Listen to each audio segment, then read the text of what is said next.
All right. So Lucas and I are here today for the next conversation, the next study session over Softwar, a novel theory on power projection and the national and strategic significance of Bitcoin. This is Jason Lowery's thesis, and we have a PDF of that.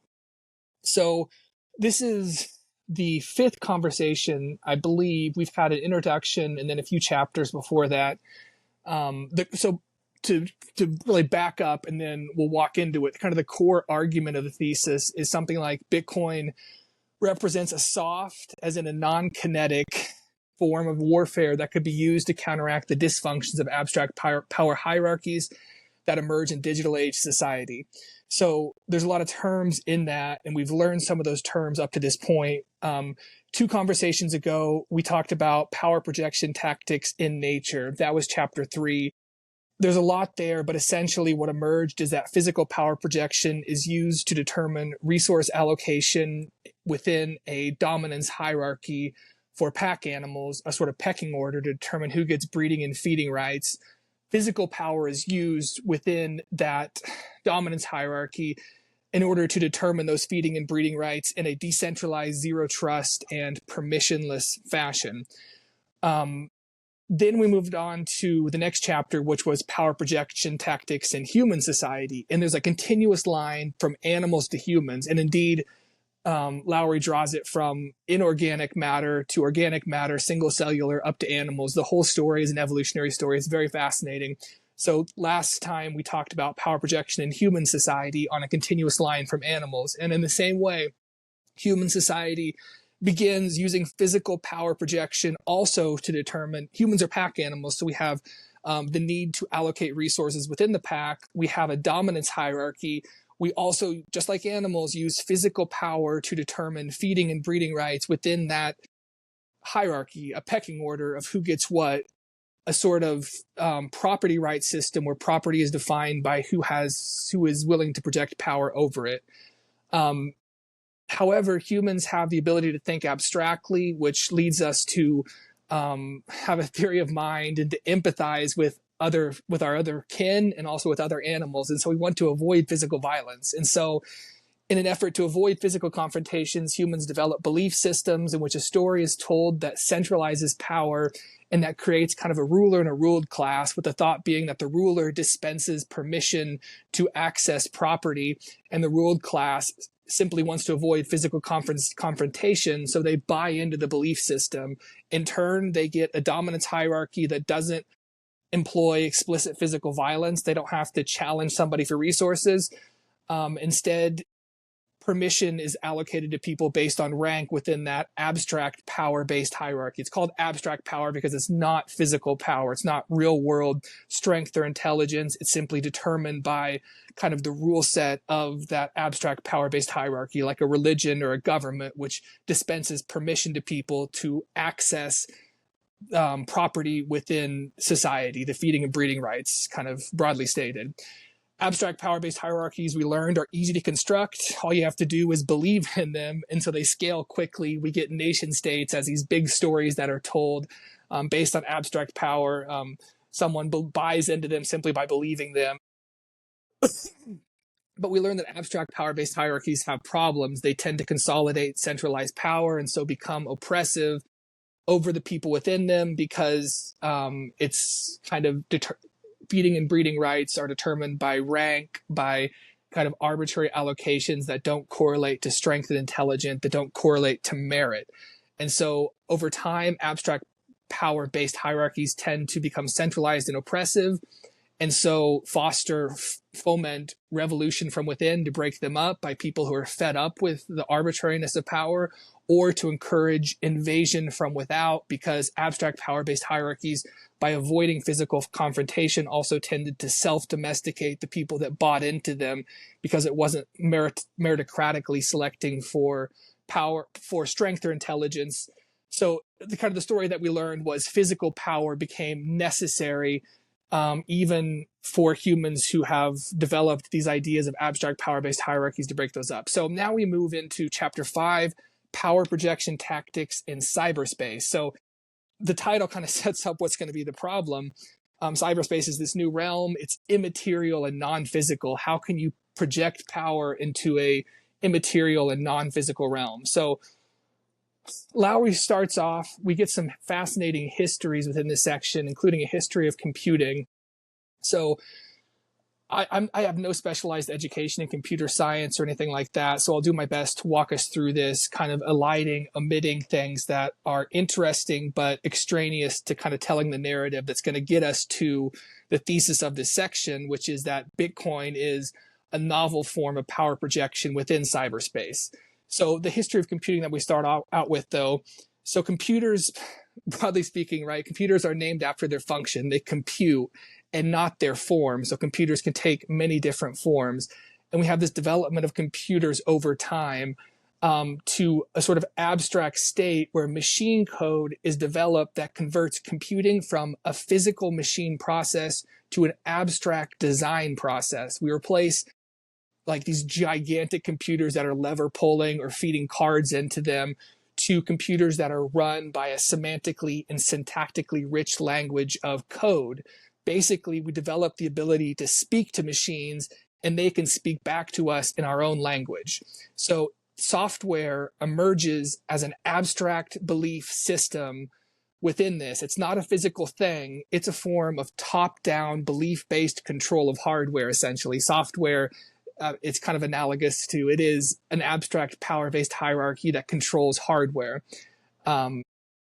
It's top-down physical control, top-down abstract control over the physical based purely on permission granting the permission granting power that abstract power-based hierarchies depend on. Computer programmers are storytellers. They construct these belief systems that is software. They create a fictional world. Software presents us with now an object-oriented vision of cyberspace or of the computer world, where we see folders on our desktop, we see a trash bin, we interact as if things are real, but it's all an abstraction. It's all a story that's told within a piece of software to immerse us in that a world created by the storyteller, who is the computer programmer.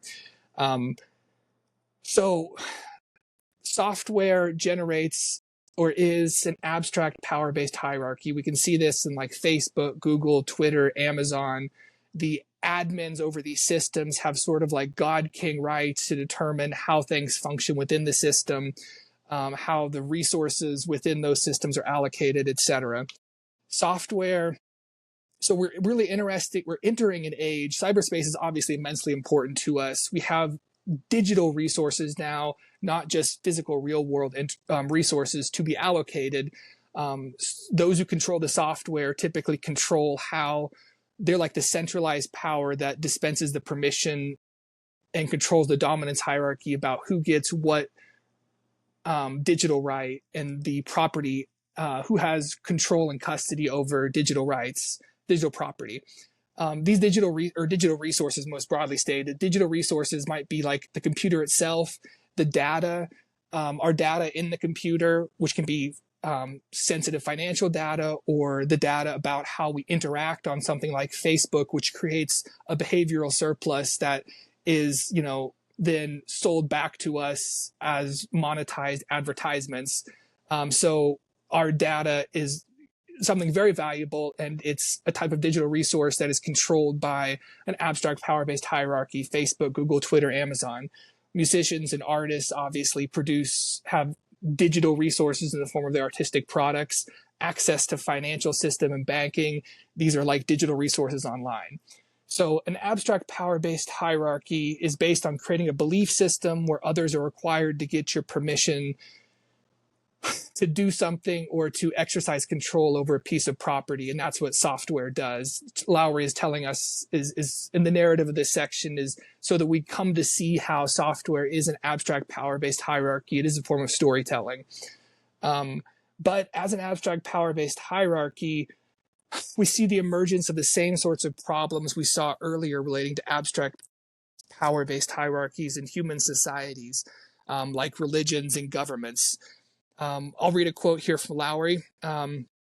convince a population to use and believe in your software, and you can have unconstrained levels of abstract power and control authority over them that is so asymmetric it could rival that of Egyptian pharaohs.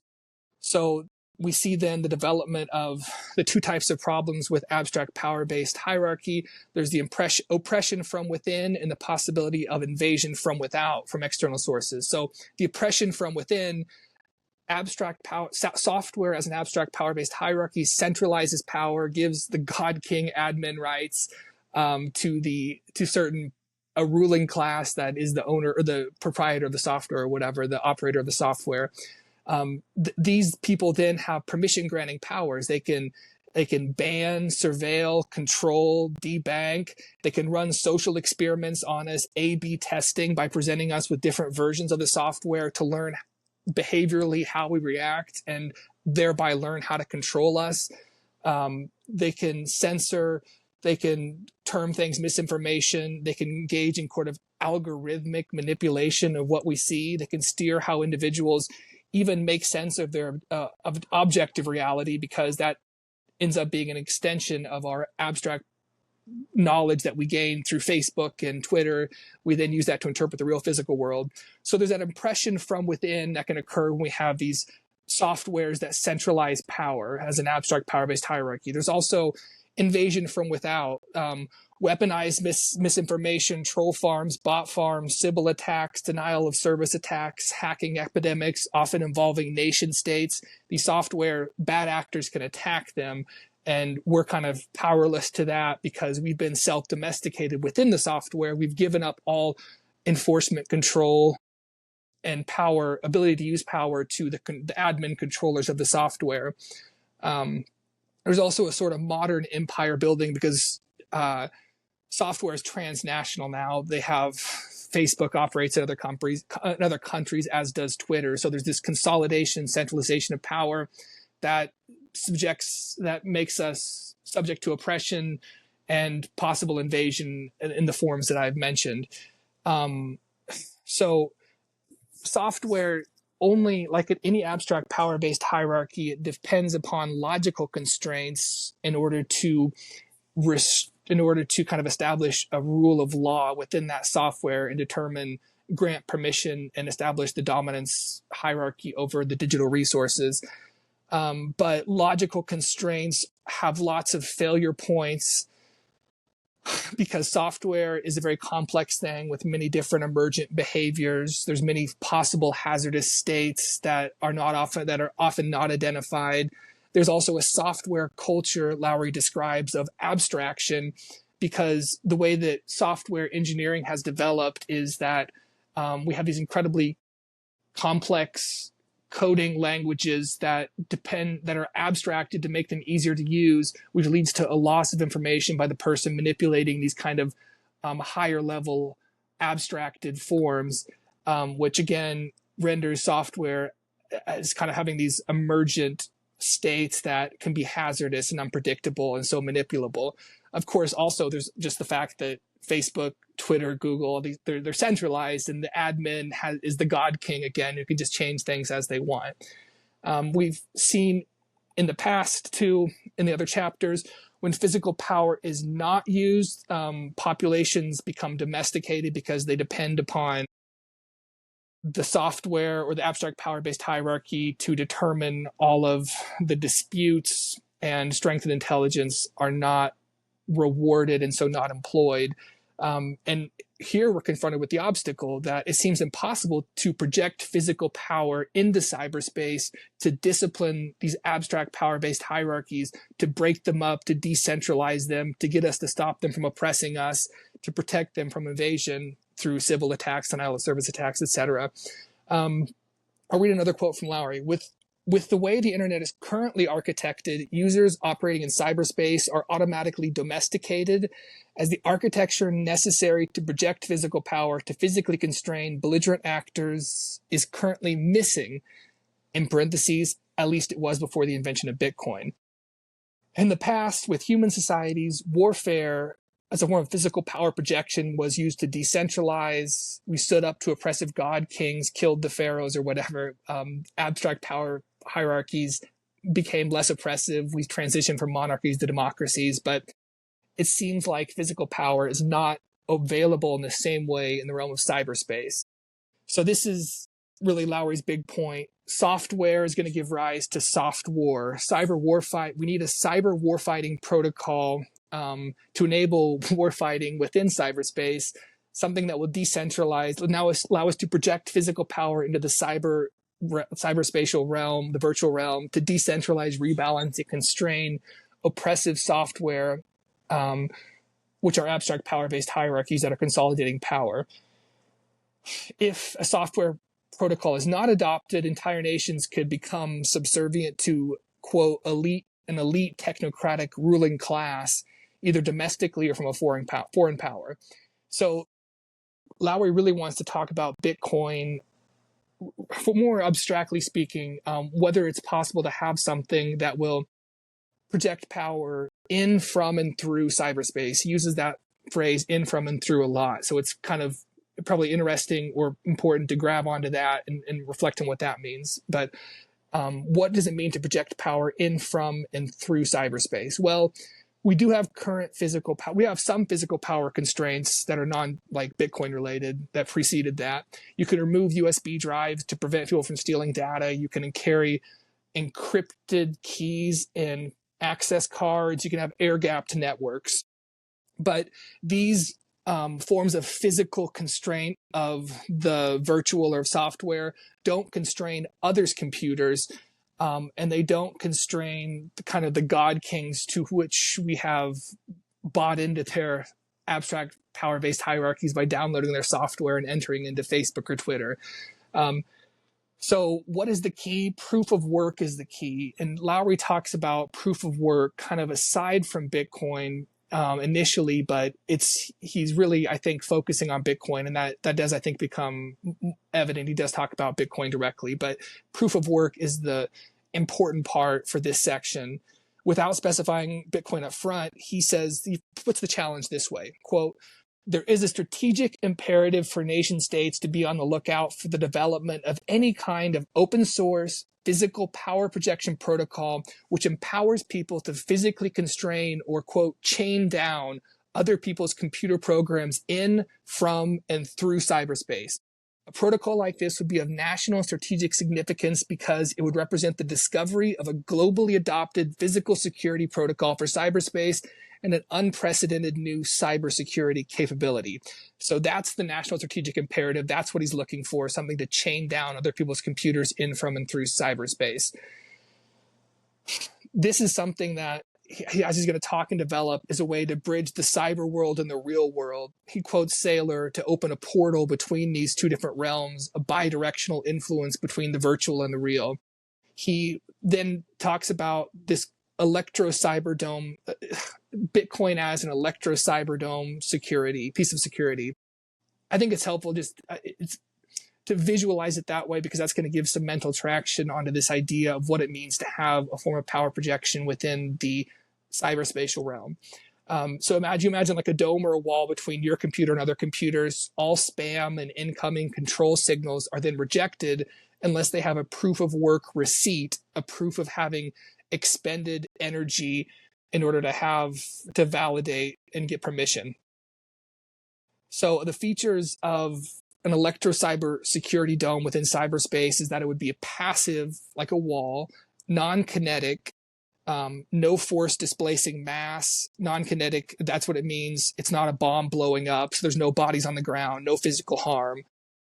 It makes denial of service attacks costly, and it constrains other computers, meaning it also constrains other programmers, the god kings that we might be concerned about, who are telling us a story through their software and which we are possibly being oppressed by, if the story is to be believed. So Bitcoin has a cyber dome. Bitcoin has a ledger behind a wall that's protected from attack in this way, and it has 14 years of runtime. So Lowery mentions Bitcoin as employing this electro-cyberdome security concept. Computation, Lowery notes, didn't develop this way because previously computation has been optimized to be faster, more efficient, smaller, and cheaper. So early computers had large plug boards to move things around to change the type of special purpose state it was trying to compute, as I understand. Modern computers, we've just got compressed that and made that more abstracted and less physical. Instead of large plug board, modern computers employ floating gate transistors. We know that chips are getting smaller and smaller, more efficient, cheaper, faster. So computing is an abstraction that's becoming more and more unmoored from real world constraint. And so there's an abstract power-based hierarchy that's scaling quickly alongside this dematerialization of computation.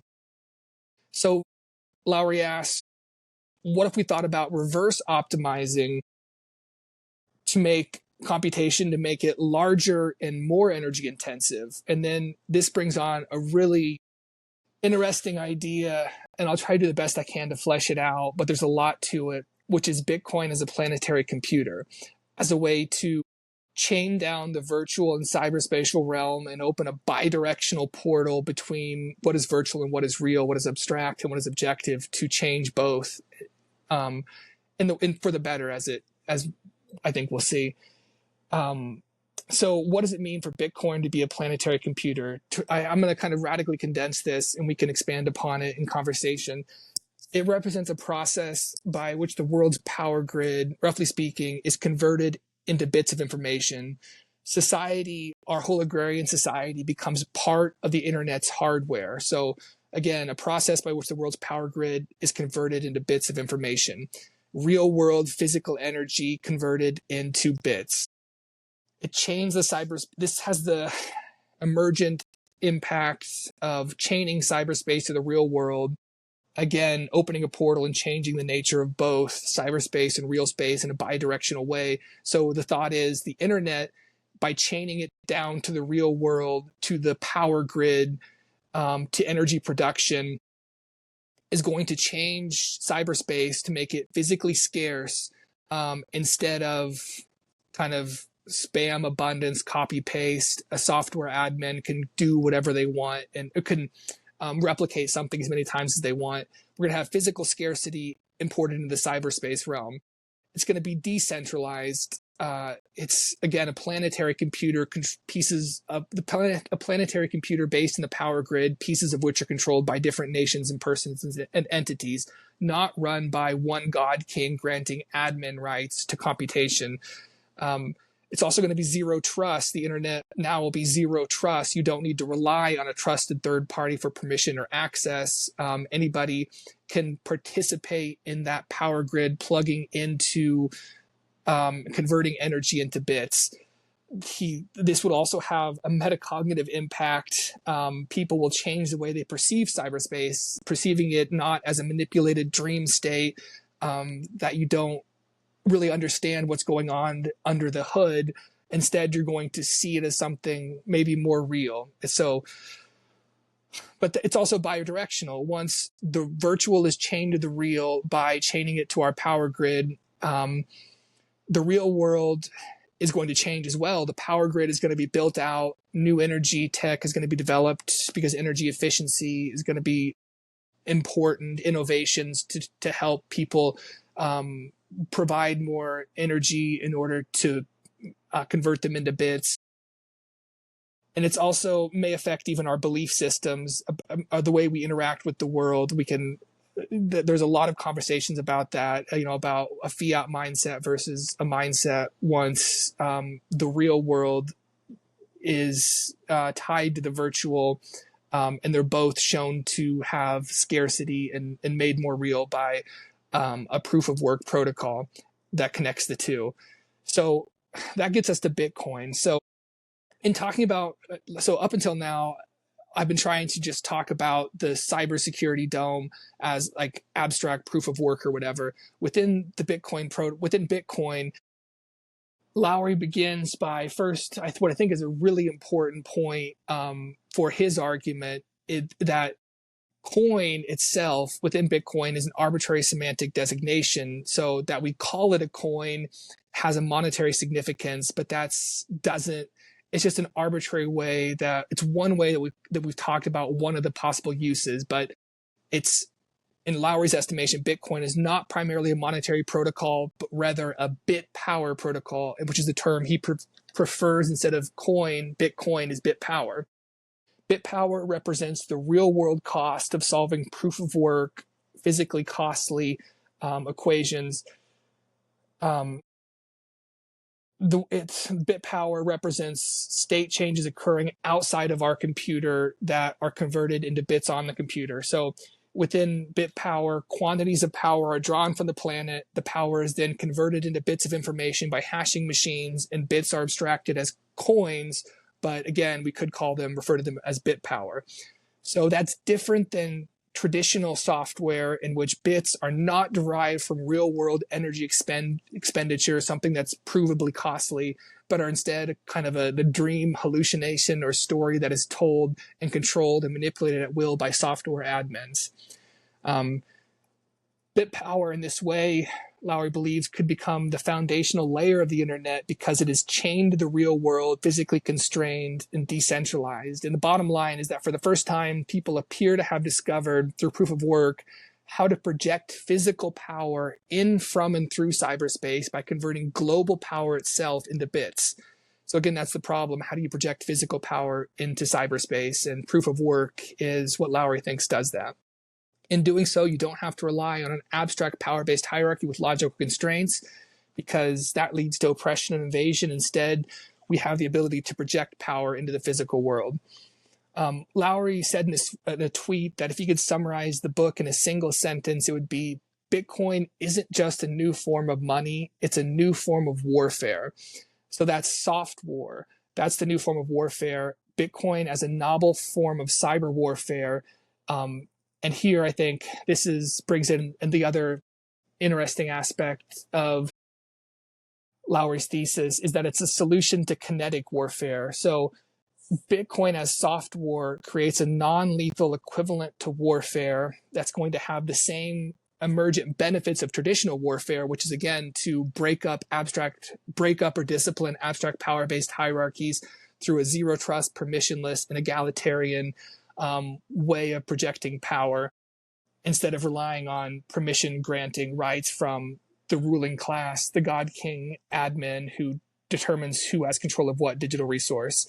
It's going to Bitcoin as a solution, as soft war, as a solution to kinetic warfare, is going to remove mass from power competitions. Two armies competing are moving mass to fight each other, and swap it with energy. So he draws from the metaphor he developed in previous chapters of antlers, that antlers are a form of power projection that deers use within their dominance contests in order to allow them to project physical power, but also to buffer the use of that so that it doesn't harm them as much. Bitcoin is antlers for us in that it allows physical power to be projected, but does so in a non-kinetic form. This has military significance. So the core function of a military is to control trade routes. For example, the Navy controls trade routes over the ocean. Lowery then likened cyberspace to an ocean, a place in which there are trade routes and transfers of data that need to be secured. So we could imagine a hash force, a service dedicated to projecting physical power to preserve a country's freedom of action in, from, and through cyberspace, secure their data transfer, secure the data, financial, but also data of other types. Bitcoin as a solution is solving the problem of the kinetic standoff, the kinetic stalemate that we find ourselves in, because we've scaled kinetic power beyond our ability to practically use it by developing strategic nuclear arms. And this has led us to countries that fight they solve minor disputes through less efficient kinetic power projection tactics like small-scale proxy conflicts. But even these, Lowery says, will eventually be scaled out of practical application through development of things possibly like AI-powered drones. So we're quickly scaling all ways to kinetically engage in power projection among nation states, because they're becoming forms of mutually assured destruction. But this is, again, where soft war comes in, a novel form of warfare, in order to allow us to not arrive at a stalemate, because we can still project power.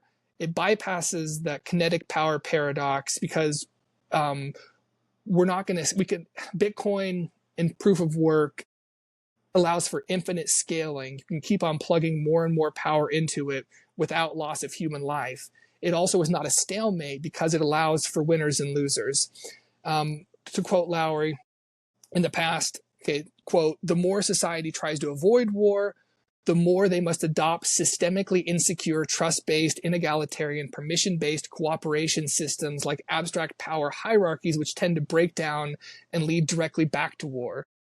So abstract power-based hierarchies used to be that solution to war, but that leads to centralization, oppression, and self-domestication. The solution is mutually assured preservation. Bitcoin as soft war allows power summing cooperation without trust-based centralization. So before, with nuclear arms, you would have two great powers. You'd have treaties and alliances, nations getting together to construct abstract power conglomerations, consolidations, consolidating and centralizing power in a way that leads to oppression. But with Bitcoin, again, Bitcoin allows power summing cooperation without trust-based centralization. We don't, by participating in Bitcoin, everybody's basically fighting using the same machine. Our opponents are participating when they add power, when they project power through proof of work, they actually strengthen Bitcoin overall so that all that participating in it are actually cooperating and benefiting. It's an interesting idea that we're all fighting the war using the same machine once Bitcoin and its proof of power aspect are, if they are considered a form of soft war, allowing us to project power to secure trade routes, the cyberspatial realm. Again, so by competing in the permissionless access to the network that is Bitcoin, we increase the cost of attack to the network. By our opponents participating, they also increase the cost of attack to the network. And so it scales, and cooperation is actually decentralizing. So software is a novel form of warfare that enables kinetic physical power competition that scales infinitely, and which encourages a sort of cooperation that is actually decentralizing rather than centralizing.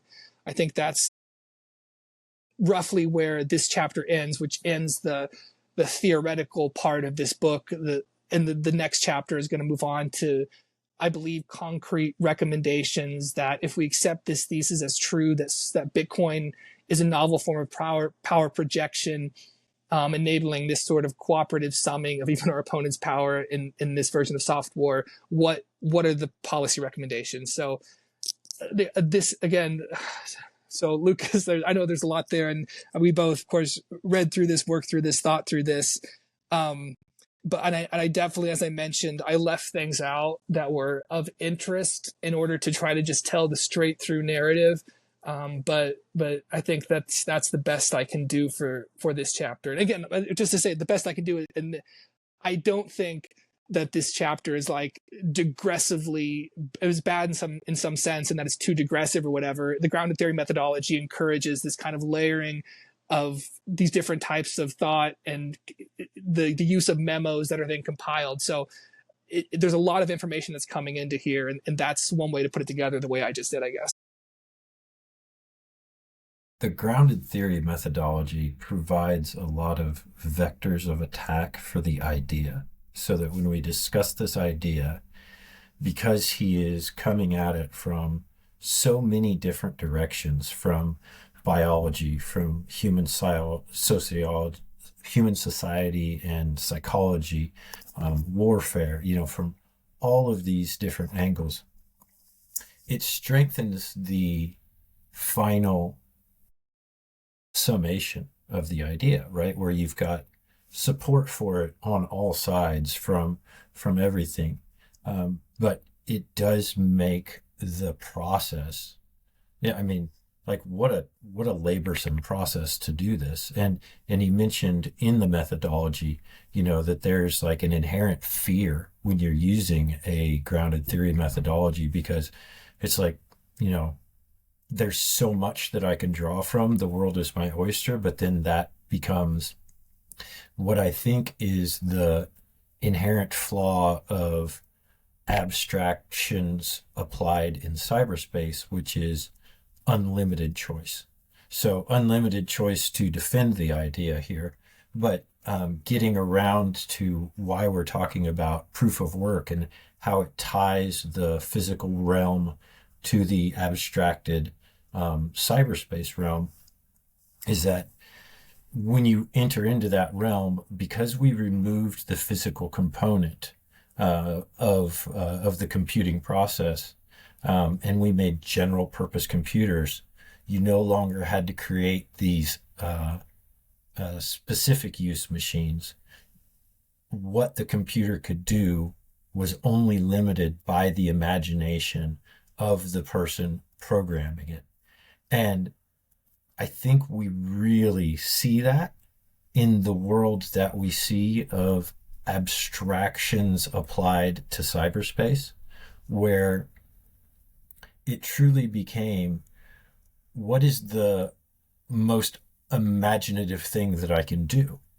And so now that's why we had, um, you know, uh, AI generated, you could overdub anybody and you can do that. That's why we have that before we have something useful, which would be like your AI doctor or your AI psychologist therapist. I know that those are in the realm, but I would say that they're a little further behind. Um, and it was because, like you draw the dreamers. Like, if the domain that you're playing in is abstraction, and if it is only limited by your imagination, then who are you going to draw? Who is going to be inclined to participate in that? And it's going to be the people with the greatest imagination, not necessarily the people who are most grounded, who are taking an engineer's approach of, how can I do the most good with this? How can I forward humanity with this? Instead, that's what we wanted. That's what I think, I would hope we all deserve. But instead, what we got was, a way to post your selfies and poke somebody on a social media site. And it's catching up. It's, now that we have proof of work and we can put the real world and the physical world and tie them together in a way that, instead of being top down abstract hierarchy control, it's bottoms up power coming from the bottom, enforcing the abstraction. And it's useful. That's what we're finding, right? Is that, and it's not just a theory or a guess or a opinion to say it's useful. It's useful based on the fact that it's almost a $2 trillion asset 14 years after inception, where it was passed between some guys who were trading Magic the Gathering playing cards. Like, to go from there to where it is now, value is where people put value. They value that thing. And so it's turning out to be useful in that it's growing, so fast. It's being voluntarily adopted. It's not forced upon people. Nobody has to use Bitcoin. But if you're in the United States, or if you're in a country with a legal tender law, you have to use what they give you, which is effectively, again, it all goes back to Watts. It's their form of power projection, which is the encapsulation of the energy into this abstraction, which is a little 5.25 inch piece of green paper. So, there's so many different paths to take on this. Yeah, there's one thing you mentioned. Go I ahead. wanted to, Yeah. double back on this, because I think this will help us sort out part of this theory and get to one of the interesting things. You mentioned that Bitcoin and this was just a kind of a glib way that you expressed it, enforces abstraction. But there's in Lowery's theory, it's that Bitcoin bit power is, in Lowery's estimation, not an abstraction. It's a real world. It's the real world expenditure of power. And it's interesting to think about the role that abstraction plays in this thesis generally, maybe, but in this chapter, software is an abstract power-based hierarchy. Software is deployed through abstraction, and its abstraction is one of the ways that it is able to oppress us kind of without us knowing. For example, so one of the examples is like a folder is an abstraction on your computer. You literally obviously don't have a folder on your desktop, and desktop again is an abstraction. These are ways that we describe something through a metaphor, even though that metaphor is just an abstraction based on one use that enables us to interact with it. And Lucas, you mentioned like in Facebook, there's pokes. That's an abstraction. But what these abstractions do, what a poke does is it gives information about our desires, wants, dreams to the operators of the software, the God Kings. It describes our behavior to them in a way more intimate than we even realize. It's been said that through Facebook they can predict who's going to become, enter into romantic relationships and things like this. We're giving so much of ourselves to Facebook because we see it innocently as a poke, as just like, oh, I'm just touching. We take these abstractions literally. Like Facebook seems to us as a book of faces. We go from one profile to the next and see people, but they're not people. These are just like they're just abstractions that we're interacting with and giving behavioral data to a giant corporation, which then is able to use that data to predict our future behavior, mold our future behavior, or even give that to the government so a government can do that. One final abstraction in that kind of tier of abstractions that are ways in which software can be used to oppress us. An example that Lowery gives is the designation cloud as a place where we put our data. Oh, I'm just sending my data into the cloud, into heaven. I'm just putting it into a neutral space that's like not accessible to humans, not controlled by humans. Like, no, the cloud is, you're putting your sensitive data on a trusted third party server, computer, or whatever. They have your data. It's based on trust. It's not a cloud. It's not literally a place where the data goes. These are all abstractions that we self-domesticate and accept because we think that there's no way for us to opt out of these abstract power-based hierarchies for something more real. And so I think that that's an integral part of understanding Lowery's thesis, is understanding the way that abstract power-based hierarchies are just incredibly insidious, including when they seem more real in the form of software. Like software is not a thing. We don't load it on our computer. It's just like, it's a language that's describing a reality to us. Yeah, this has long been a theory of mine that it's so much easier to pull off a conspiracy now than it would have been 50 years ago, 60 years ago. When the incoming administration goes into office, we may find out who killed Kennedy, but undoubtedly, I think there was some conspiracy involved somehow, right? Like there were people who had to do things, who had to bribe people or pressure people or do something like that. But I've thought about, thinking about the assassination attempt on Trump. And I remember when it happened, and I actually called you right then. I remember you were driving to Kansas and I was driving to Washington. And what I remember thinking instantly about that was, you saw this flood of people saying conspiracy, conspiracy, and the deep state's trying to do this and that. And what I realized, just watching myself online, just watching other people online, how my behavior and my attitude can be influenced by what I see. It's no doubt in my mind that if you wanted to do something like that, literally all you would need to do is use what you know about the person and their interactions, and then flood their feed with things that would set them off. And you're like, hey, I've got a candidate pool of 20,000 people that I may be able to, and all I need to do is get one person to go crazy. And so it does, as you say, make it so much more insidious, because this is just a keystroke. This is not um, Jolly West going to visit. I can't remember who it was, but the guy from the head of the CIA's mind control unit going to visit the guy who supposedly killed Kennedy before, and then also visiting the guy who killed Kennedy. Like it doesn't even take that. It just takes a keystroke, some imagination, really, because that's what it was someone imagined what this algorithm could be, how you could draw all these things. Like they say, Amazon, I think, knows a couple of weeks before a woman knows when they're pregnant based on how their orders change and stuff.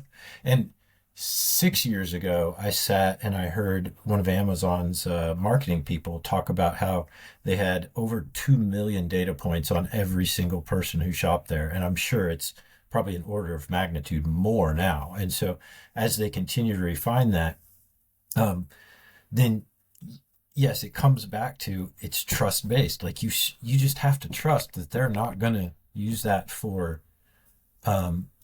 nefarious purposes. But the problem is, every single time in every single domain in history that someone has trusted an authority, that trust has been broken. Like they're batting 1,000 on breaking trust. That you can't name, I don't think, one example of any sort of institution or any sort of data gathering company that's they can't. They just can't be in the best interest of their customers, because they're in the best interest of the company first. And if they're a public company, then they're in the best interest of they're doing their fiduciary responsibility, and they're fighting for whatever's in the best interest of their shareholders. So it's not evil per se, in that it's evil people that are doing this. It's that the system inherently rewards that type of behavior. It brings in the Imagineers with their giant dreams and what all we can do, and then it gets tied to a profit incentive, and that profit incentive is then tied to a relationship with the authority of the hierarchy in such a way that the benefit to cost ratio of further pushing the edge continues to stay high. Where you have regulatory capture of these agencies, of these companies, and then you also have government influence and meddling. Like, it's kind of weird that there's a former CIA operative on the board of like every single social media company. So but you take all those things and you put them together. You've got the imagination, and you've got the profit incentive, and you've got the lack of punishment for doing something wrong. And like, what would you expect would happen? Like, that's it's like you add those parts up together, and it's not unexpected what happens. It's not evil.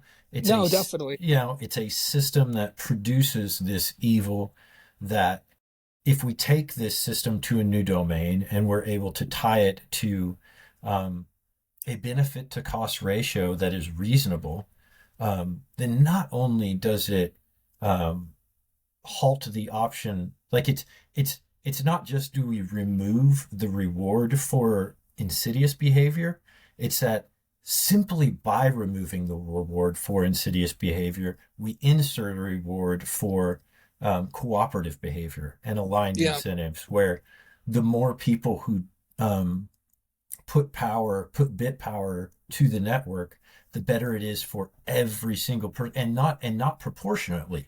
Like, it's just as important, and Michael Saylor benefits just as much by the protection of people adding power as I do and as you do. Like, it's all the same wall. There's no hierarchy there. There's no preference. there's no like in the, like what's the world we live in? It's a class-based world, and the class is determined based on how much money you have. Yeah, And yeah, and so the laws don't equally apply to people of high means. They have money to change everything. The bank account determines the punishment effectively, but in Bitcoin, the bank account is the same for like it's not the same amount, but they're yeah, protected under the law the same way, the law of yeah. power. Um, No, definitely. I, Putting I, this I in mean, here. I think you're just so like it's really correct to say that people are not evil on this account. That I mean, evil itself is a theological idea, and Lowery has told us an evolutionary story about humans, an evolutionary account that is beyond good and evil, that is about how we've arrived to be apex predators. And like you mentioned, incentives for an apex predator are what matter. It's not that an apex predator is good or evil when it is predatory over other people, other entities, over the resources. That's just what it does. Humans are apex predators. Um, Lowry mentions that there are systemic predators, like humans have adapted. There are storytelling predators. We're a very intelligent species that's not evil, maybe something that's even worse. We're just able to use our faculties to exploit dominance hierarchies by telling a story that is, um, again, creating an abstract power based hierarchy. You mentioned one other thing I wanted to jump back to that I thought was really interesting, that um, I think it draws from this idea that there's always a bidirectional influence between the virtual and the real, between the abstract and the objective worlds. The nature of that bidirectional relationship changes if we opt for a proof of work linkage between the virtual and the real. If Bitcoin is a electro cyber dome that is protecting us from the most nefarious aspects of the virtual. But without that, you mentioned, our clicks becoming manifestations of psychological aspects of us, which are then used to develop an algorithm to nudge us in different directions. And I mean, we can imagine, again, like in response to you mentioned Trump, the assassination attempt on Trump.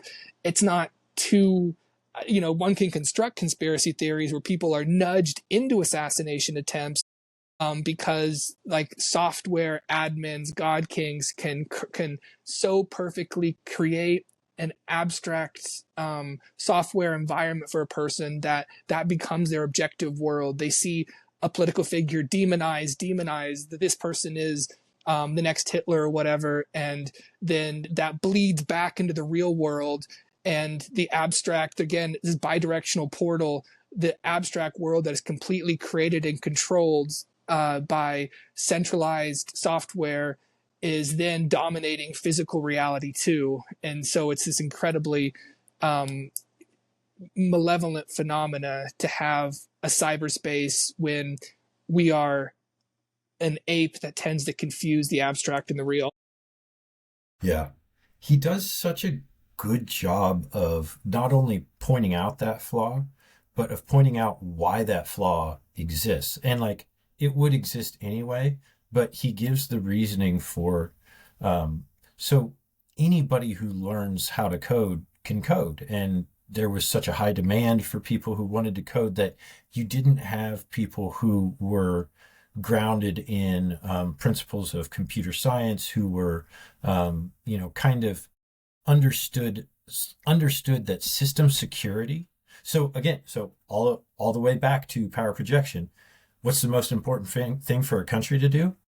Enforce its borders, because if a country doesn't enforce it, if it doesn't have a border, it's not a country, right? Like, I mean, that's such a I know a based thought, but it's also so real. Like if you don't have borders, you literally do not have a country. You just have, you know, it's you're just kind of deeper into this and less into this, but there's no delineation. And so take that idea and put borders around your software. And if you don't have a system security approach first, then you don't have software. What you have is bait, really. So if there's any value to it, that someone will come and take that. And so he talks about not only like two big problems that led to this, such a high demand for computer engineers and programmers that you can just learn how to do it. You can learn the language, but not know any of the laws kind of that are applied to system security. And the other part is just the manner in which computer programmers actually code, which is that you keep removing information until you're only left with the thing that you're working on.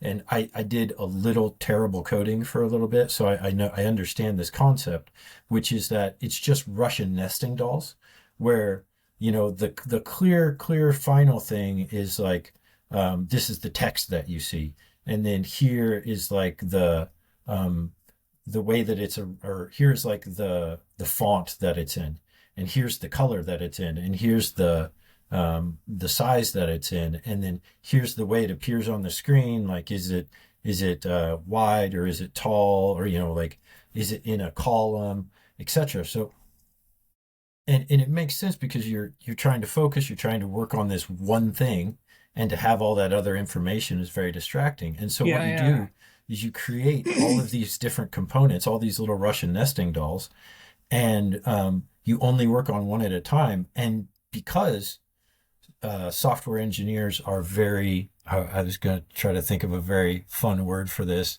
polyamorous, I would say, when it comes to their employers. That just makes me think of SBF stuff. So anyway, so because they are, it's kind of a commodity, right? So like the component that somebody designs for my workout app, that exact same component may be reused on another job where it's on my banking app.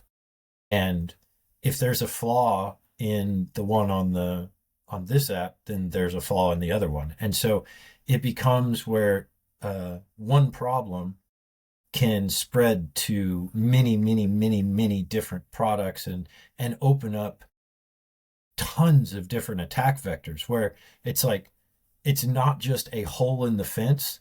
It's like a hole in this fence means a hole in 3,000 other fences. Yeah. And so it really opens things up. Like it makes the importance of system security so much more important, because like I said, it's not just one hole in the fence. Like if you make that one mistake, you can apply it over time. And like I know computer programmers, like you talk to them and it's like, when was the last time they updated the dependencies? And a lot of them are like, yeah, like 5 years, so if there was a problem from something back then, and a lot of times these things don't get touched and they don't get watched. And so not only is the idea of the abstracted hierarchy, not only is that inherently biased towards grifters and charlatans, but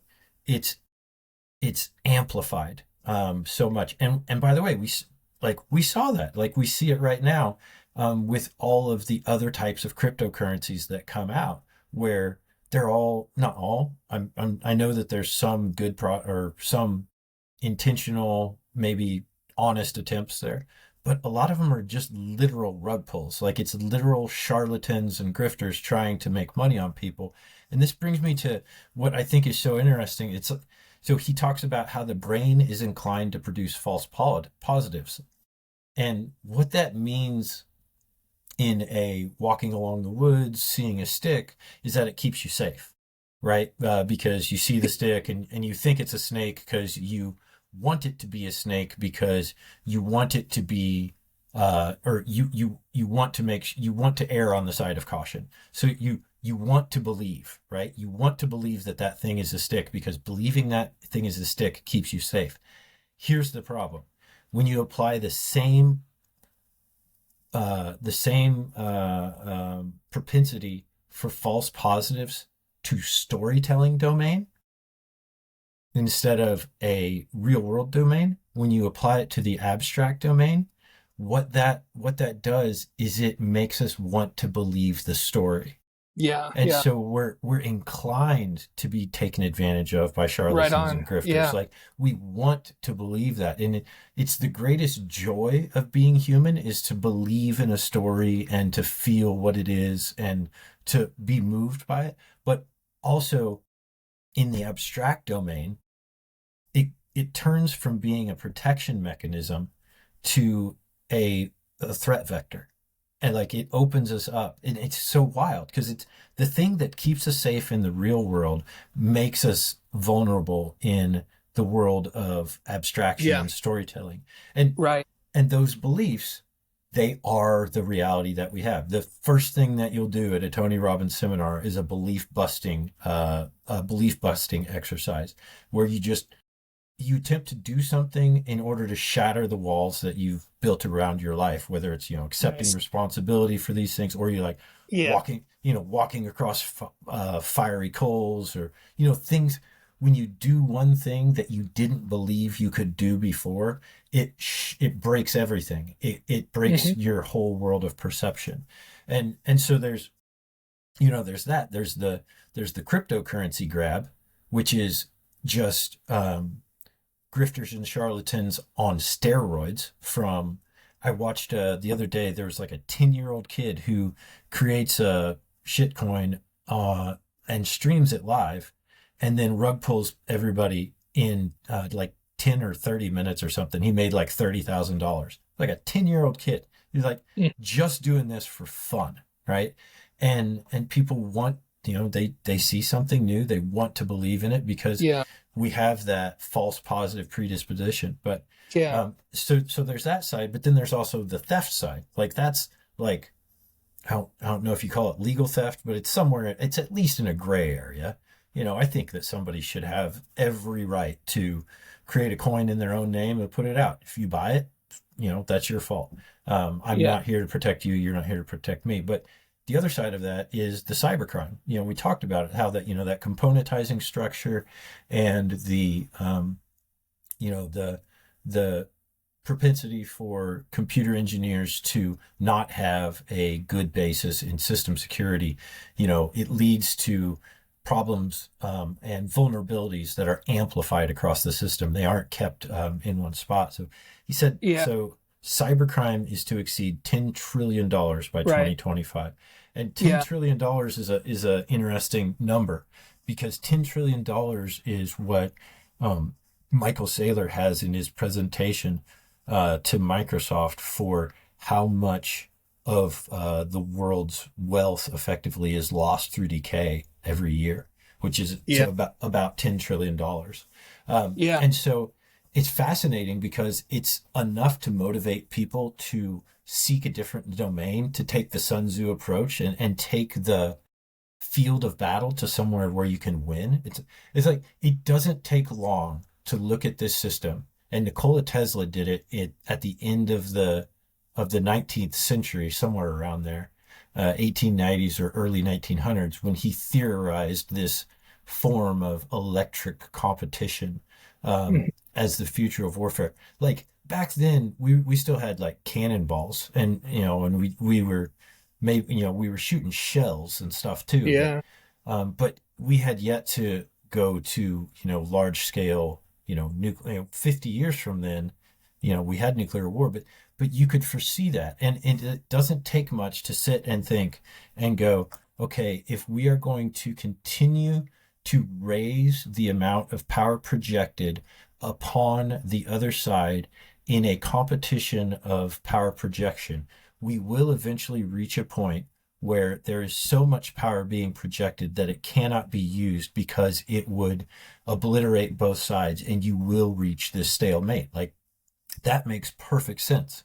Um, if you're paying any attention at all to the direction that things are going, where like, hey, it wasn't that long ago that people were using spears and then bows and swords, and now we've got, then we had musket balls, and now we've got shells. with primers and firing caps. It's like, okay, this is going in a certain direction. Here's how this ends. And then to be able to take that step and step from there and go into the realm of a cyber type of competition, um, Yeah.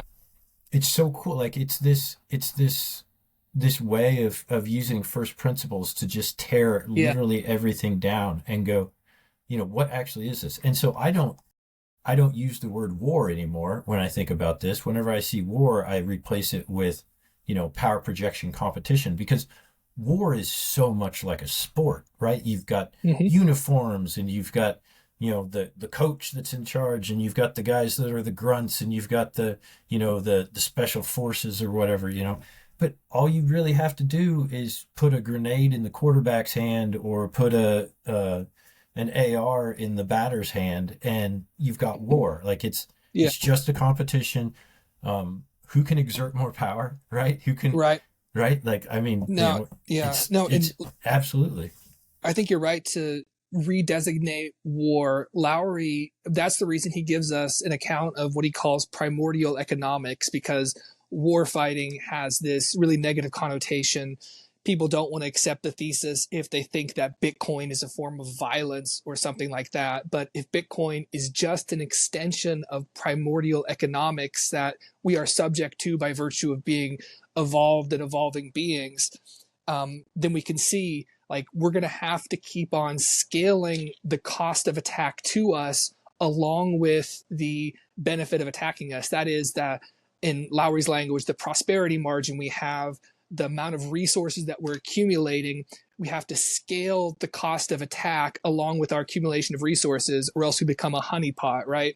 If we don't, if the cost of attacking us is not right in parallel with the benefit of attacking us, or doesn't exceed it, then people are going to come after us. And I like how you emphasized and pointed out the way in which logical constraints are not sufficient to replace a physical power scaling.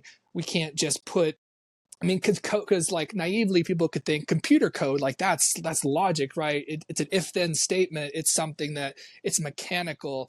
It's a smart contract. There's no way to get around this. But we see cybercrime, we see rug pulls, we see smart contracts are manipulated. People understand how the logic works better than other people. You can use them sometimes in a way to achieve a result that other people would not have expected to receive because they're abstracting differently than you are. And it also, as you point out, goes back to just the way that, I mean, software engineers are human. We're all human, and we have limitations when we deal with things that are more complex than we are. So we're always going to need cost of attack to protect our resources. Otherwise, we have a honeypot. We have, like Coinbase as the custodian for lots of different entities, Bitcoin, as opposed to holding your keys to your own Bitcoin. That's the difference between, hoping that logical rules, logical constraints are in some sense protecting you, that a third party has decided upon as best practices. I have nothing against Coinbase. I just use that as an example because it is, a software provider or a form of software or whatever that's being used to protect digital resources. And again, it's just the difference between Bitcoin is a cyber electric dome that has its own form of real world protection included, whereas anybody else holding your Bitcoin for you is some sort of trusted third party in which you're trusting the logical constraints that they're using. And I mean, as you elaborated on and mentioned, logical constraints are no substitute for real world, the primordial economics of real world power projection. Yeah. So the bit power idea is brilliant in that, he again uses grounded theory methodology to come to the name of Bitcoin, where he's given these examples previously of how, these things are just named by whatever the person chooses to name it, especially in these abstractions. And it doesn't necessarily relate to what that thing actually is. Like, they say like a toaster is the most perfectly named product that's ever existed, right? It's just, it is what it does, right? And but a Bitcoin, like you said, it can very easily be bit power. And so bit power, horsepower, you're expending energy. What would it mean to be able to have this halo of bit power around your information so that I can still have my Facebook page, I can still have my Amazon account, but if they want that information, I have to agree and they have to expend energy to get it. And like think about how, so the danger of this type of system, you create a tool, that tool in exchange for information offers a service. And and by the way, your actual activity just using it, like you don't even need to give them information, right? Like I would not need to give anybody information who had a properly coded algorithm. I would not need to give them any information about me in order to come up with a nearly accurate, perfect profile of who I am. You know, I'm sure they could figure it out real easy, right? But if you could still have that, except, you know, hey, you know, if you want my click history, if you want to see, you know, like say that they time like how long you spend looking at something and how much it interests you, and they use that to influence later buying decisions and stuff like that, and what they're going to show you, you know, that's they're doing this because it's so valuable. Like that, that's knowledge, and knowledge is literally power. And so if we were to be able to impose that halo, that dome, that projection of power around a cyber dome around our data, you know, we can still have the exact same services. Like Facebook is not going to be evil if you do that. Amazon's not going to be evil if you do that. They will have to, in exchange for that information, they will have to make an agreed upon exchange of power. And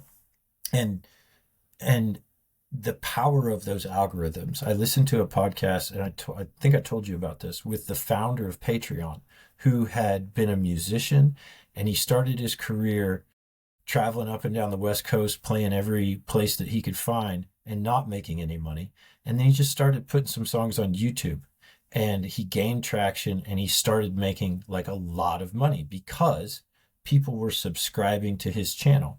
And then what happened was the algorithm came out where instead of seeing your timeline, it used to be your timeline, right? Now it's called your feed, what they're feeding you. It used to be chronological, and now it's algorithmic based. And when that went into play, what happened was that that type of interaction where you're not showing somebody what they chose to see, you're showing them what you're choosing to show that is based upon what has gotten the most engagements at all times. So what's the most addictive thing that you can show them? And so what that does is that drives something in a certain direction, right? Where we went from little posts and, you know, hey, this is my salad that I had today, to 7-second long TikToks that are just ultimately addictive. And it compressed the attention span, and it compressed the ability to impart ideas. And so it took us, not only did that algorithm destroy those operations like this guy on YouTube, where he was making good money from his subscribers, because when they put the algorithm in, it didn't matter who subscribed to him if he wasn't making content that fell into that category. So it not only destroys that, but it pushes behavior, it moves behavior, and it really has a high cost on society. It just puts us into a different world. Like, yeah, you know, no, that's the vision that Lowery has here is very grand as far as the potential for Bitcoin. If you want the most bullish thesis possible, then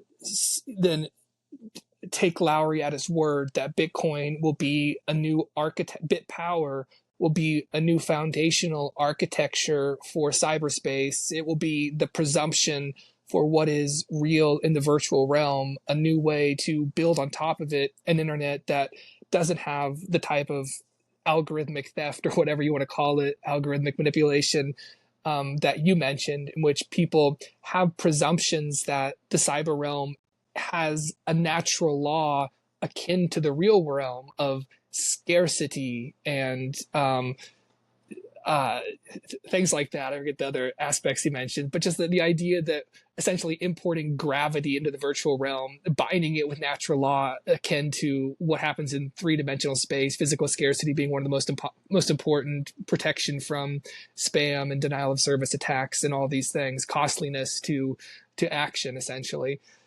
So yeah, the vision that he has, his thesis, the most bullish thesis imaginable, maybe not without its um, you know, dark sides, because, if you don't want to acknowledge that human nature includes a natural propensity towards war fighting or a necessary engagement with primordial economics, then if your idea of Bitcoin is lovey-dovey, to use a technical word or whatever, then maybe it's not as appealing. But if you look at it with kind of the hard squint of evolutionary theory and primordial economics, then maybe it's not so far fetched.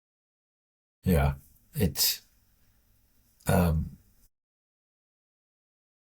sticks and stones can break my bones, but words will never hurt me. Is something that I kept thinking about Oh yeah, it's a when good I was sum. reading this, right? Because I mean Yeah, that's what the logic is. The logic is just words, yeah, and so yeah, it's like we need to have, in order to keep a wall around our information, we need to have some sort of stick and some sort of stone that can break the yeah, bones of of these attackers.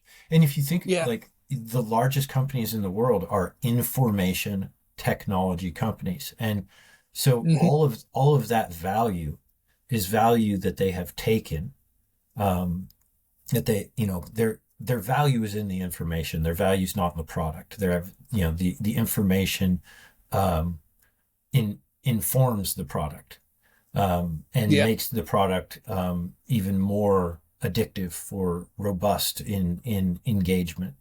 And so think about all those companies. So Amazon that's data that's going to go into the Bitcoin network, and Facebook, that's data that's going to go into the Bitcoin network, because we will be able to encapsulate this data as we build upon this stack, in order to put um, put a cyber dome around our own data. And yeah, I had a couple ones that I thought about. I thought the Mike Tyson quote was, "Everybody has a plan till they get punched in the mouth." Um, and Yeah. it's, it's like, yeah, like your plan for making a business that was built upon the information that you extract from your customers, that's going to go great until you get punched in the mouth by, oh, you're actually going to have to give a fair market value for that information, and you're going to have to convince that person to sell it to you. And the real danger, I was thinking about this, in terms of like how laws are enforced in the real world, based on the punishment. The real danger is not that they will destroy you. The real danger is that they will milk you dry, and Hmm. they will take just enough that they can remain fat, but you won't rise up in offense. But if you wanted to stop things from happening, then the punishment would be so great that the crime would not exist. Like, if you really think that that drunk driving is the worst thing in the world, then put the death penalty on it, right? But the way that it's set up is that it just basically is, X amount of money, Yeah. and that goes into the system, um, or getting a speeding ticket, or littering, or any of these things. It's like, really what it's done is it's created all of these rent seekers who come in and perpetuate this system of extracting and slowly bloodletting the human society as a whole by just taking enough that they don't have the energy to fight. Yeah. Yeah, so I don't know. The relation to Shakespeare was so cool. and comparing it, like programmers, they write their stories using scripts, and they hand Yeah. these scripts to machines just like Shakespeare would hand his scripts to actors, you No, that's know. a part of the argument is you have to accept that. I mean, maybe you don't have to. I want to, yeah, make this point. You don't. There's a lot of interesting argumentation and foundation in this thesis, but to accept that Bitcoin might be a form of software and a novel form of power projection, maybe you don't have to accept all the parts of the argument. Some of them are kind of, they give us a sociological or anthropological account that fortifies it, but maybe you're not strictly necessary. And what you say about this, the Shakespeare thing, was interesting because people might be reluctant to accept that software is a form of storytelling because it seems so Yeah. different to write in code than to write in the rich language that Shakespeare wrote in. So he gives, Lowery does, these different examples, and interesting, but again, I don't throw out the baby with the bathwater. If there's some part or element that seems, as you're reading this, that you're like, I don't know about that, keep in mind always the thesis that Lowery has. And I don't know that all of the grounded methodology, a lot of it goes into reinforcing the structure, but maybe not all of it is load bearing, and so you don't have to like accept it all whole cloth. I want to also just go back, and I said that maybe this is not the most lovey-dovey account. It's actually incredibly kumbaya because, like, Yeah. if Bitcoin is a machine in which we are all with our enemies summing up our power and reciprocally making ourselves and our enemies, like cooperating with our enemies in this software protocol, competing with them, but also reinforcing them, and then vice versa with us. I mean, that's a form of war fighting in the realm of cyberspace that is both real power projection, but also unprecedented as a form of warfare. And so, Bitcoin as a form of war fighting, maybe some people go, but if you look at actually what Lowery is saying, it's almost like on the opposite side of, can we dare to be that optimistic that, Bitcoin could be the resolution of kinetic based conflict, because they've scaled out of application. And so we can now have this soft war protocol that we can fight and cooperate at the same time, decentralized, where in the past we would have had to centralize to continue scaling our power. Yeah, it's a whole lot easier to square that circle when you think, instead of when you're not thinking of warfare, but you're thinking of like power contest or power project. Like if you're just thinking of that, you're like, oh, that makes a whole lot more sense. If I say, and again, so like this goes back to Lowery talking about like things that are named things that may not accurately describe. Like war is not really probably the proper term. It is the subset of it's the type of power projection competition. Like Mm-hmm. it's one way of power projection competition, and you could have a arm wrestling contest, and you could have a canoe contest or whatever. It's Um, human antlers, right? It's software. yeah, Yeah. yeah. I had a question that I thought was interesting. So there was somebody on X who commented they were following along with chapter 3. And in chapter 3, he talks about property and defining property as having ownership. Like if you don't have ownership, then you don't have property. Mm-hmm. Um, and so we kind of went back and forth. And I think there's a case to be made that Bitcoin is not just property, but it is the only property. Like Saylor calls it the highest form of property rights that's ever existed. But I think there's even a case to be made for it's the only actual property that's ever existed. Everything else could have been taken from you. Everything else could have been taken by weather. It could have been taken by hierarchies. It could have been taken by fire or loss. Like it could have been taken somehow. The only way that Bitcoin can leave your possession is if you give it. Like, and so you completely flip the script there, where yeah, it goes back to like kind of the psychological Tony Robbins type thing where it's like you have the power. Like it's all Mm-hmm. the power that exists is yours to give. All this information that is so valuable is yours to give. But anyway, so that got me thinking about the first time that I realized that I was not in control of my own property. And that was in like 2000. I don't know what year it was, like 10 or 11 or something like that, where I had an iPhone and iTunes put the new U2 album on everybody's phone, whether they wanted it or not. And I, like me, because I am so particular about my music, I have, I had it all the way I wanted to. And there was no way to play through everything without running into a U2 song. Like I couldn't remove it. And I have never forgiven, and I never will Yeah. forgive them for enforcing U2 upon me without my consent. But Yeah. so what do you have a moment like that that you realize that like, oh, there's somebody on the other side of this and they have a key that I don't? Yeah, I don't know that I had a discrete moment. So, two things. I would first of all back up and say I do slightly disagree with the theoretical account that maybe Saylor has that Bitcoin is the only property. I mean, I think when you get back, like That was mine. He says or he says the ultimate property rights. maybe the I'm ultimate, right? saying, yeah, I'm I saying mean, I that kind of it's the agree with only on Lowery's property. account that, like, if you were able to project power over it such that other people within a dominance hierarchy recognize your right to it, that's the best we can get for property. And so, like, the wolf snarling over the carcass, it is the acknowledged owner, and that's like primordially the best form of property we can have is just you projected power and you've won whatever power projection contest and emerged with it.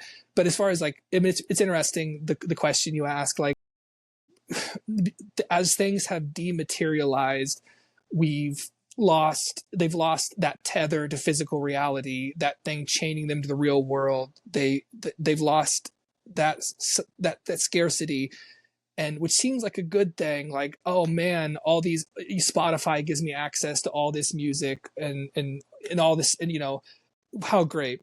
But one thing, and this is not the exact same epiphany that you had, but maybe I still have this inbuilt bias to have a real material book in my hand, because just to have a thing, when you hold a physical thing, you are holding the keys to that thing. That thing is the key to itself, right? I mean, you have to defend that or whatever if someone tries to steal it. But there's a way also in which just holding a physical object is projecting enough power over it that it's yours. And having an object in physical space on your person, you've used a proof of realness protocol. You're touching it, it's real. You've exerted enough power over it, nobody else is within your body bubble. And for me, like, that most viscerally translates into having a physical library of real books. Like, knowledge is such a precious thing. Everything on Kindle could disappear. Everything on Kindle could be surreptitiously, people could go in and remove inconvenient facts from books. Books can be rewritten. But once you have an old edition of a book, then even if new editions rewrite, the blockchain of the book or whatever, rewrite the truth that book was and erase out inconvenient historical facts, the physical artifact is the record of the thing itself. And so I'll always have a bias for books in that way. Yeah. And they will be, to me, the Saylorian real property is the book that contains an account, like oftentimes printed, before a certain craziness happened that wanted to change history. So the ultimate form of property then would be a book on Bitcoin. Absolutely. But so I want to try to bring you back to my side on this, because, okay, so you're sitting there, you've got your book, or the wolf is there and they're guarding the meal.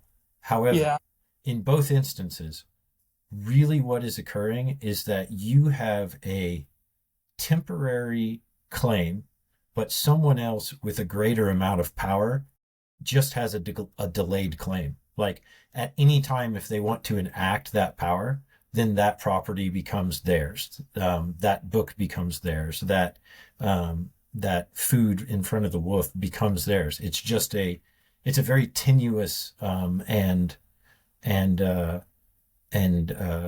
fleeting type of ownership, where it only exists so long as somebody else doesn't exert power. And that's such an important. Go ahead. The difference is in Bitcoin, whenever that power is that delayed power, when that delayed power comes into the system, it Yeah. strengthens my property rights. It doesn't take it strengthens my property rights. If they And compete so, on a software protocol with you. yeah, yeah. Because someone can torture you out of your But keys. Someone could kill you and deprive you of your property by making you inorganic. well, they can only kill you after they got your keys, They could kill you right? before you get your keys. No, Like a I mean, dead man don't own nothing. if you They're not got going to bury you with your Bitcoin, Lucas. if you've got it if you've got it in your head, like you're bequeathing it. if you've got your passphrase in your head, then Yeah. again, that's what I'm saying. Like, it's the ultimate form of property because it can't be taken; it can only be given away. Where if it can be taken, then it's not. Can it be taken? This goes back to the hole in the fence theory. If it can be taken, it will be taken. It's just Yeah. it's just a matter of time. I don't know. I'm not, I think I'm not trying to dog the significance of your book. Bitcoin is only significant in that it's future potential more books for me. So they got to get the priorities straight. Knowledge takes precedence over bit power. Bitcoin But now it's doing a really good job of producing books, that's for sure. it definitely is. Yeah, there's a whole mill there.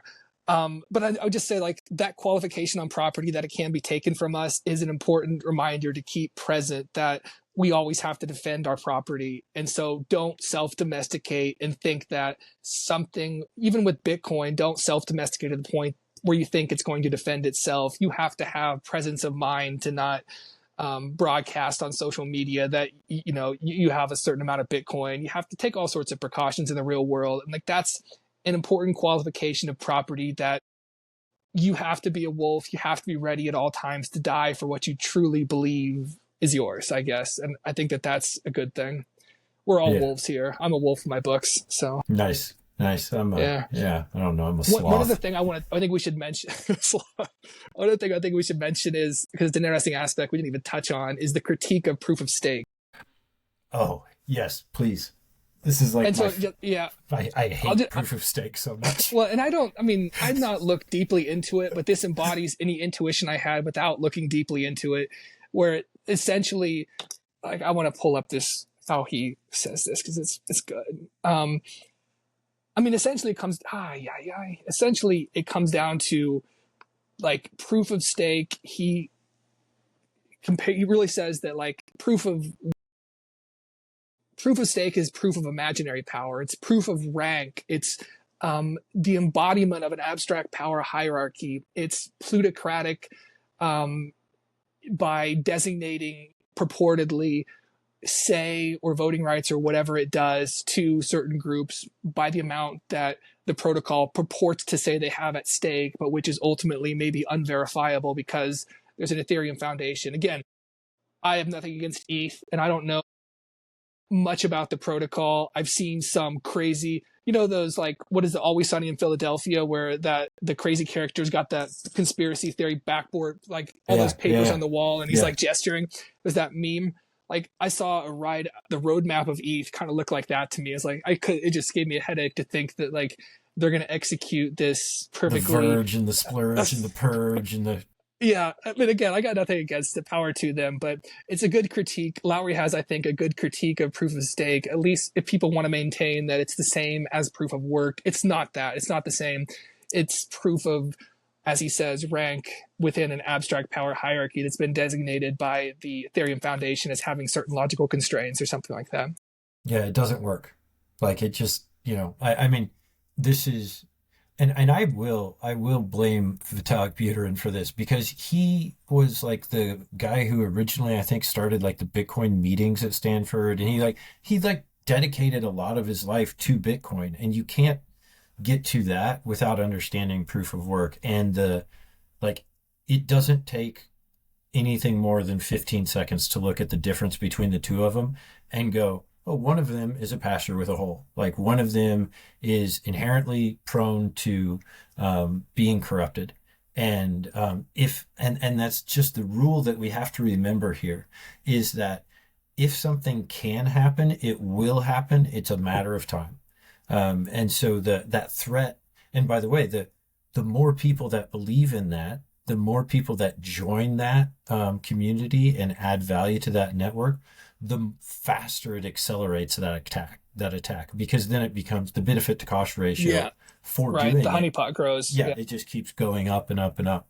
So Yeah, he makes a great argument when he's talking about that. You and I had actually put down the exact same quote about the digital age God kings because I sat and I stared at that picture of Elon Musk and Mark Zuckerberg and Jeff Bezos. Bezos looking Yeah. like pharaohs. And I just stared at that for like 15, 20 minutes, just thinking about like, have we ever had a time in history where you could take three faces of people and they weren't gods or they weren't kings or presidents and know them instantly because of the power that they hold in this world. You know, Yeah. there's just been such this asymmetric explosion of reward for the information technology sector. And we have to again keep in mind that the information technology sector is a proxy for the value of our information. It's coming from us. It's being taken, and currently it's being taken most of the times without your consent or with your consent after, they have a force opt in. Like you can't use the product unless you agree to their terms and conditions. And, those are 7,500 page long terms of Right. conditions where Yeah. they spell out everything. So, yeah. Yeah. And I would just note that, like, on that God King picture, that's replicated in the section on proof of stake. It has Vitalik's visage as a pharaoh and two other people who I guess are part of the Ethereum Foundation. I don't know enough about it. And again, like, I just want to say, like, I got no critique of ETH. I would like to read a book on, like, Ethereum versus Bitcoin and have them really lay out and fight on, Well, really. it used to be proof It of did, right? work, right? And that's all this So is like, it's not a critique of Ethereum except insofar as Ethereum is proof of stake. And so it just, like, I just thought it replicates that God King critique by having the same picture for, like, Vitalik as it did for Bezos and Musk. But I don't know. There's more interesting in this chapter that we haven't touched on. Some of it's not really. I don't think we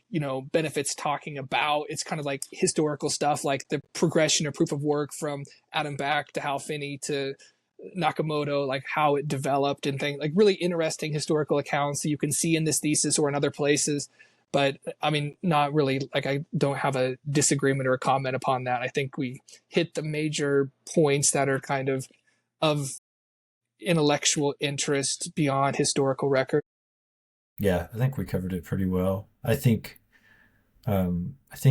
this was a really important chapter because it does introduce, um, really get us to start thinking. We've been thinking about the past. We've been thinking about the past of biology. We've been thinking about the past of human society, and this actually gets us to the forward-looking mechanism where we can look into the future. I think Adam Back should have statues everywhere. I mean, like the invention of proof of work is incredible. Like it is truly, I think, going to be looked back upon as the most influential and beneficial thing to happen to human society in hundreds of years.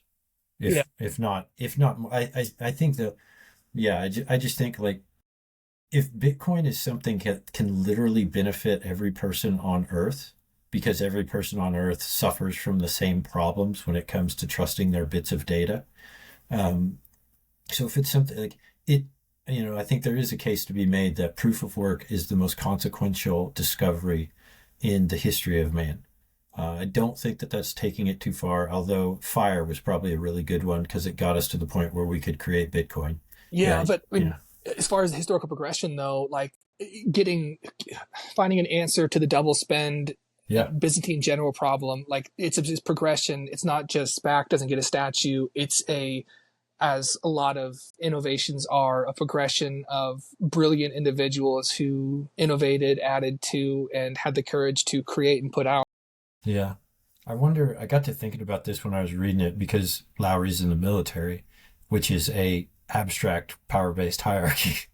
And I Yeah, was yeah, thinking like it's so interesting like to think about this. We talked about this online, I think, was like this modern day Billy Mitchell who is um, trying to scream up to the top in an organization that has an abstract power based hierarchy that says rules come from the top down and communication comes from the top down. So yeah, really interesting. I mean, it's got to be a very brave thing to do, I think. Where like there's, yeah, I mean, there's career reputation that would have to be taken into account. But I suppose if you're going to stake your career on anything and you understand Bitcoin, then that'd probably be the place to put it. Like that'd be the chance, the time to take that risk. So yeah, I don't Yeah. know. I loved the chapter. I thought it was really cool. I thought your introduction and your summary is awesome. So I think people are really going to benefit from that because you did a great job covering everything um, from the beginning to the end. So yeah, Yeah, one thing I nice would be work. interesting on people chiming in on specifically, I gave it short shrift, and I'm curious to hear more. Is Bitcoin as a planetary computer? How serious that metaphor is, what it actually means, and yeah, so that's something I would like other people to help me understand more of. Is Bitcoin as a planetary computer?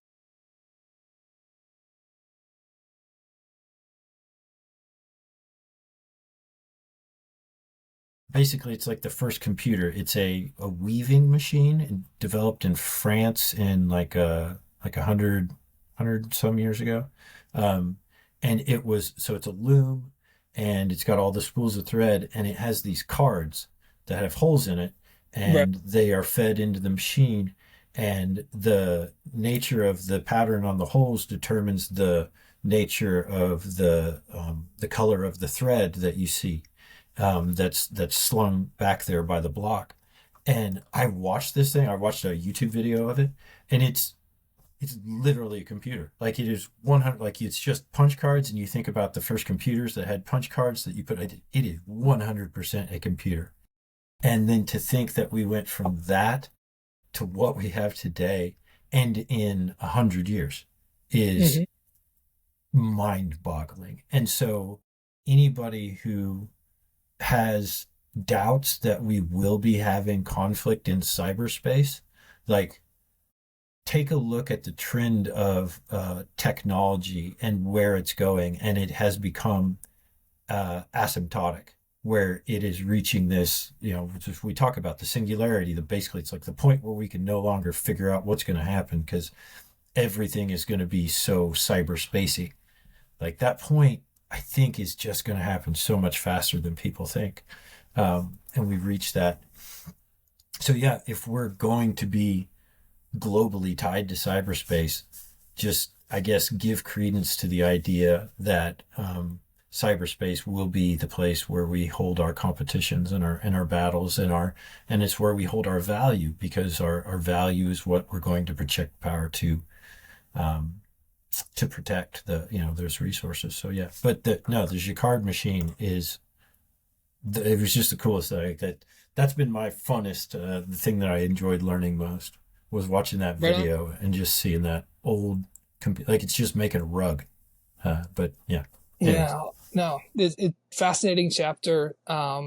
Thanks for the conversation. Fascinating conversation, Lucas. I'm looking forward to chapter 6. And so, yeah, let's wrap it up. But let's look forward to next time because it's all culminating in the real world consequences of all this, and that's chapter 6. and there we go. All right. I guess I will say for those of you that are watching, it's on X, it's on YouTube, and it's on Spotify. We may, if we get demand, put it on Apple, but nobody's asked yet. If you would, please subscribe on YouTube or Spotify, or follow Grant or I on X. Grant is at thewholeframe. I'm at Lucas Matty.